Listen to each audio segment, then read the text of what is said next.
Yeah, Evan, eventually that bus did arrive at the correct bus stop, but without those two 5-year-olds. It wasn't until a neighbor pulled up when they were able to locate those kids. They had apparently been knocking on neighbors' doors. Would you help me find my mommy? I guess it was terrifying. Jonathan Vanderlois describing the hour-long ordeal his family went through Monday evening after his two 5-year-old children were dropped off nearly half a mile away from their actual stop.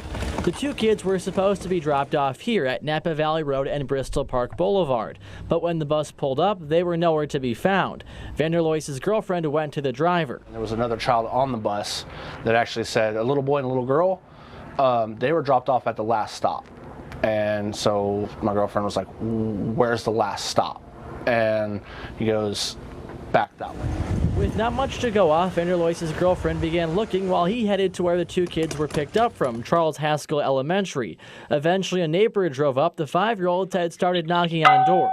They showed wisdom beyond their years. They knew that they needed to find an adult. They knew that they were not in the right spot. So what they would do is one would stand on the sidewalk while the other one went to the door, and then they would alternate back and forth. Going forward, Vanderlois said he would like to see a better system of keeping track of when and where kids get off. Take the extra 30 seconds. I know it could be inconvenient, but a couple extra seconds could have completely avoided the situation, in my opinion. And we did hear back from Edmond Public Schools today. The superintendent telling me there's been some changes made to bus procedures following this incident. They've been giving drivers new updated lists of when students get off at what stops.